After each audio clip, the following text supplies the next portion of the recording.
The concept of self-determination serves as the foundation for all conversations and decisions related to indigenous peoples. This is the Go Maluku podcast. Thank you very much, Madam Chairperson. It is an honor to address this agenda item. I will focus into emerging issues. First, a unique and distinct status for indigenous peoples representative institution between the UN General Assembly. It is my expert opinion that this process must be based on the principle of self-determination, which is firmly embedded in both the Charter of the United Nations and the UN Declaration on the Rights of Indigenous Peoples.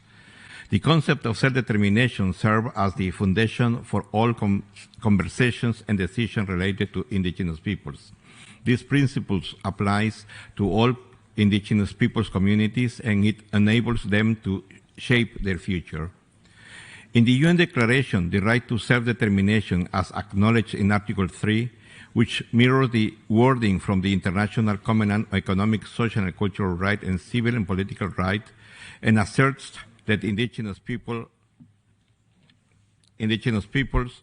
are entitled to this right, along with the principle of equality enshrined in Article 2.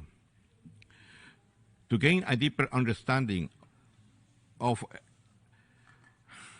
self-determination from the perspective of indigenous peoples, I invite participants to examine the outcome document, which emerged from inclusive global consultation among indigenous people in preparation for the 2014 World Conference on Indigenous Peoples.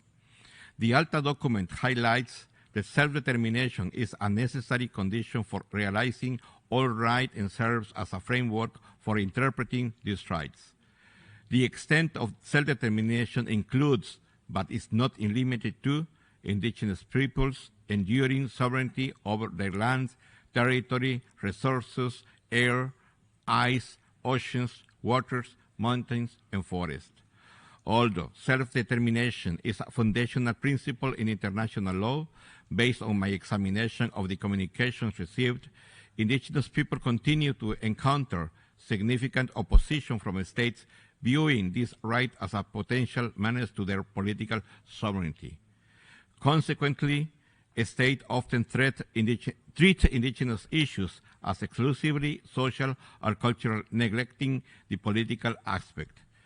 This approach is misguided and undermines the essence of self-determination. Secondly, I'd like to acknowledge the Brazil offers to host the World Conference on Indigenous Peoples +10. In light of the self-determination context I described it earlier, it is essential that Brazil invite indigenous people to participate fully from the beginning and throughout the process. By doing so, Brazil will uphold self-determination and enable indigenous peoples unique insight to advance the full enjoyment of rights that indigenous people should have had all along. In conclusion, I remind member states that indigenous people should be free to participate in international UN meetings such as the Permanent Forum on Indigenous Issues and the Expert Mechanism on Indigenous Peoples. The consultation on enhanced participation or consultation related to the World Conference +10 without fear of being followed, detained, photographed, intimidated as a prevention or retaliation for exercising the right to participate. Madam Chair, I look forward to contributing to this and other emerging opportunities that will promote implementation of the UN Declaration and advance self-determination of indigenous peoples inter alia throughout the emancipation of their governments and international community. Thank you very much.